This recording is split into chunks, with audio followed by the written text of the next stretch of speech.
సినీ ఇండస్ట్రీలో ఎక్కడైనా ఎంత స్టార్డమ్ వచ్చినా హీరోయిన్స్ రెమ్యునరేషన్ హీరోలకి మించి ఉండదు. అందులోనూ ఆ హీరోయిన్ గ్లామర్తో పాటు ఇమేజ్ బాగా ఉన్నంతకాలం మంచి రెమ్యునరేషన్తో కొనసాగుతుంది. కొంతమంది హీరోలకు ఒక్క సినిమాకు వచ్చే రెమ్యునరేషన్ హీరోయిన్లకు 10 సినిమాలు చేసినా రాదు. ఎంత గ్లామర్ మెయింటైన్ చేసినా వాళ్ళ సినీ కెరియర్ కూడా తక్కువ కాలమే ఉంటుంది. ఇక పెళ్లి తర్వాత హీరోయిన్లకు సినిమా ఆఫర్స్ తగ్గిపోతాయి. కొంతమంది సహాయ నటిగా మెప్పిస్తుంటారు.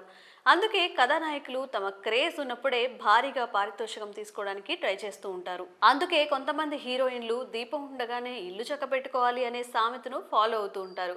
వయసు ఉన్నప్పుడే కష్టపడాలి, 4 రాళ్లు వెనకేసుకోవాలి. కష్టపడే ప్రతి ఒక్కరూ ఇదే సూత్రాన్ని పాటిస్తారు. ముఖ్యంగా హీరోయిన్లు ఒక సినిమా హిట్ అయిందా, ఇక దాని తర్వాత నుంచి వరుస అవకాశాలు, యాడ్స్, ఈవెంట్స్ అంటూ ఖాళీ లేకుండా కష్టపడుతూ డబ్బు వెనకేస్తూ ఉంటారు. ఒకప్పటి బాలీవుడ్ అందాల భామ జూహీ చావ్లా ఇలాంటి మంత్రాన్ని పాటించినట్టు తెలుస్తోంది. ఎందుకంటే ప్రస్తుతం ఆమె ఇండియాలోనే రిచెస్ట్ హీరోయిన్గా పేరు సంపాదించింది.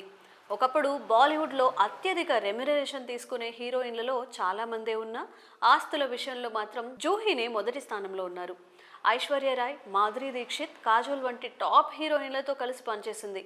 చాలా కాలంగా నటనకు దూరంగా ఉన్న నిర్మాతగా కొనసాగుతున్నారు. తన జూహీ ప్రొడక్షన్స్లో షారుఖ్ పార్ట్నర్.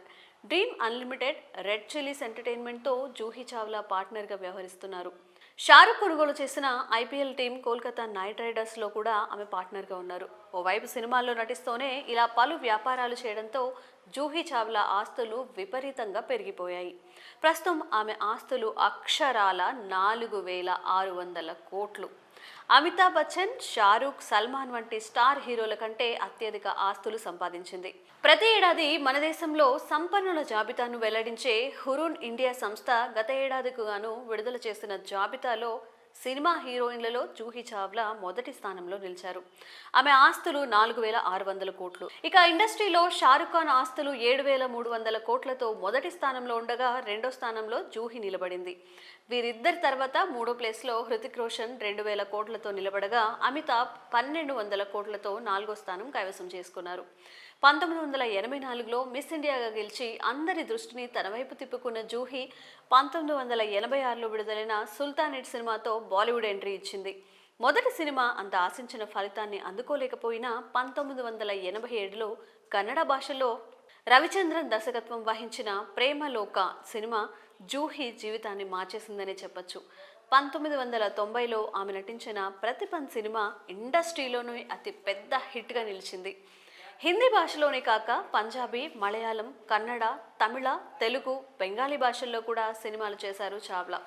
కెరీర్ పీక్స్లో ఉన్నప్పుడే జూహీ పారిశ్రామికవేత్త జై మెహతాను వివాహం చేసుకున్నారు.